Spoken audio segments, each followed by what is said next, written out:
Hoje a gente vai conversar sobre um assunto que mexeu bastante com o mercado, né? A queda forte e, de certa forma, inesperada das ações do Banco do Brasil. Isso aconteceu na última sexta-feira, 1º de agosto de 2025. Foi um baque considerável, realmente. Pois é, os papéis fecharam com uma baixa de 6,85%, a cotação ficou em R$ 18,35. Então, o nosso objetivo aqui é tentar entender um pouco melhor os fatores por trás dessa movimentação tão súbita. Exato. Tentar ligar os pontos com as informações que saíram. Isso. E antes da gente começar essa análise, aquele pedido rápido. Se você gosta desse tipo de conteúdo, desse bate-papo, já curte o vídeo e se inscreve no canal. Dá uma força pra gente continuar. Com certeza. Nossa, uma queda de quase 7%, assim, de repente? As ações do Banco do Brasil, BBAS3, elas vinham operando mais ou menos estáveis naquele dia, né? Depois de uns dias já meio turbulentos. Sim, o mercado já estava volátil. Exato. Mas aí, por volta das 15 horas e 30 minutos, mais ou menos, as ações simplesmente, olha, despencaram. No começo ficou aquela confusão, né? Rolou umas É, especulações. sempre rola, né? Sempre. Ouvi até um burburinho sobre a lei Magnitsky, aquela lei americana de sanções, mas parece que não tinha nada a ver. Foi ruído mesmo. Não, isso foi logo descartado. O que realmente chamou a atenção, o gatilho mesmo, parece ter sido a divulgação de dados operacionais do Banco do Brasil referentes a maio. Quem publicou foi o Banco Central, já no meio da tarde. E esses números, eles vieram piores do que o mercado e os analistas estavam esperando. Bem piores, na verdade. Entendi. E que números foram esses especificamente? O que assustou tanto o pessoal? Olha, o dado que mais pegou foi o lucro líquido de maio. Veio em apenas 516 milhões de reais. Só isso? Para maio? Pois é. Aí o mercado faz aquela conta rápida, né? Usando a métrica que chamam de run rate. Basicamente, eles pegam o número de maio e tentam projetar como seria o trimestre inteiro. E essa projeção ficou? Ficou indicando um lucro de cerca de 3,5 bilhões de reais para o segundo trimestre. 3,5 bilhões. E isso é muito abaixo do que se esperava, imagino? Muito abaixo. Ficou, assim, bem aquém das expectativas. Para ter uma ideia, uma casa de análise grande projetava 4,890 bilhões. Então, esse número de 3,5 ficou 31% menor. Nossa, 30% abaixo é muita diferença. Muita diferença. Outra instituição financeira internacional, o Morgan Stanley, por exemplo, recalculou a projeção deles com base nesses dados do Banco Central e chegou a um número ainda mais baixo, tipo 3 bilhões 345 milhões. Faz todo sentido a reação negativa do mercado, então. Mas me diz uma coisa, essa divulgação do Banco Central foi a única causa ou ela meio que confirmou um receio que já existia sobre o banco? Ótima pergunta. Na verdade, foi mais a segunda opção. Esses números fracos do Banco Central, eles acabaram jogando mais lenha na fogueira das preocupações que já circulavam, sabe? Principalmente sobre a saúde da carteira de crédito do agronegócio do Banco do Brasil. Ah, o agro, que é super importante para o bebê, né? Exatamente. O banco é líder disparado nesse segmento. Então, qualquer sinal de problema ali tem um peso enorme para o resultado e para a percepção de risco do banco. E é interessante que, aparentemente, os mesmos dados do Banco Central trouxeram sinais vistos como positivos para outros bancos grandes, como o Itaú Unibanco. Quer dizer então que essa história do agro não surgiu do nada na sexta-feira. Já tinha gente falando disso antes. De jeito nenhum. Essa preocupação com o agro já vinha sendo monitorada de perto. Inclusive, olha que interessante, uma instituição financeira relevante já tinha cortado o preço-alvo para as ações BBAS3 antes dessa queda de sexta. Sério? Antes da queda? Sim, antes.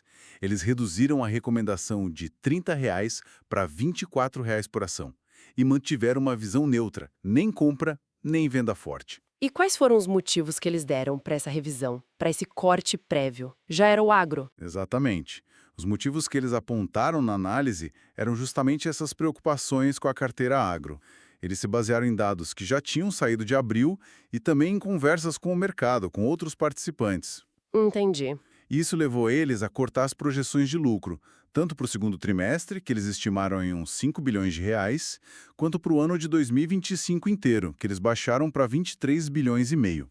E eles chegaram a comentar sobre o que o próprio banco poderia fazer? Sim, chegaram a indicar que esperavam que o próprio Banco do Brasil revisse a sua projeção oficial de lucro, o tal do guidance, sabe? E talvez até diminuísse a distribuição de lucros para os acionistas, o payout.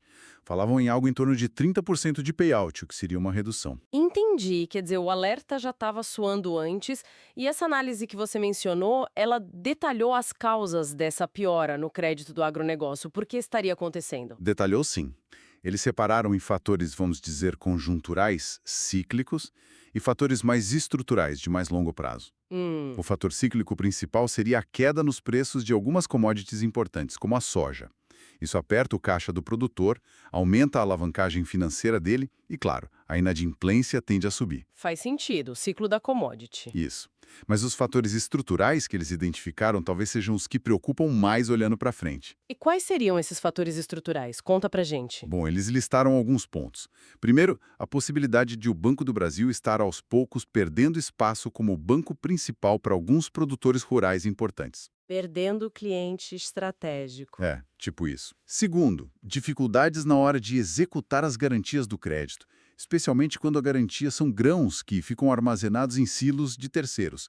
Fica mais difícil pegar de volta se o produtor não pagar. Complicado isso. Terceiro, o impacto daquela Lei 14.112 de 2020, que facilitou a recuperação judicial para produtores rurais.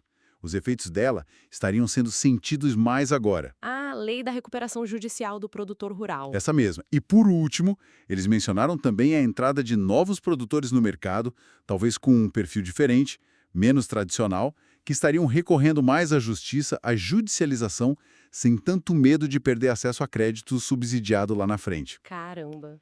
Então não é só um fator isolado, é uma combinação de coisas que torna o cenário mais difícil para o banco nessa área, né? Exatamente. Pensa bem, o banco pode estar perdendo o cliente principal justamente no momento em que a garantia fica mais fraca de executar e a recuperação judicial se torna uma opção mais viável para o devedor. Isso cria um cenário bem adverso para controlar a inadimplência nessa carteira que é tão fundamental para o bebê. Nossa, fica claro agora. Então, para a gente amarrar aqui, a reação super forte do mercado na sexta-feira foi uma resposta direta aos dados concretos do Banco Central. Esses dados confirmaram, de forma bem clara, os temores que já existiam sobre a qualidade do crédito agrícola do Banco do Brasil. Exato. Deixou de ser só uma análise e uma projeção de mercado e virou um número oficial do Banco Central mostrando um cenário pior do que o esperado. Aí o mercado reagiu na hora. Perfeito. Bom, recapitulando bem rapidinho, então a queda acentuada de BBAS3 na sexta, 1º de agosto, foi sim desencadeada por dados do Banco Central referentes a maio, que vieram piores do que o esperado. Esses números acabaram refletindo problemas talvez mais sérios do que se imaginava na carteira de crédito do agronegócio. E eram preocupações que, como a gente viu, já vinham sendo sinalizadas por algumas análises de mercado antes mesmo da divulgação desses dados. É isso. Um conjunto de fatores que culminou naquela reação forte. Para a gente fechar, fica uma reflexão, né? Pensando nesses desafios estruturais que foram identificados na carteira agro, que tipo de ajuste de longo prazo o Banco do Brasil talvez precise fazer na estratégia dele para esse segmento? É um setor super importante para o banco, para o país. Fica aí a questão para a gente pensar. Uma boa pergunta para acompanhar nos próximos resultados e anúncios do banco. Com certeza. Agora conta pra gente aqui nos comentários qual parte dessa análise toda mais te chamou a atenção.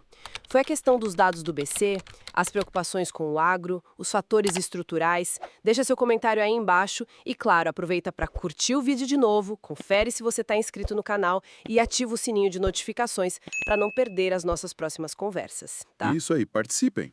E lembrando sempre, pessoal, este conteúdo é informativo, não é uma recomendação de investimentos, tá bom? Cada um precisa fazer sua própria análise e tomar suas decisões. Um abraço e até a próxima. Até a próxima.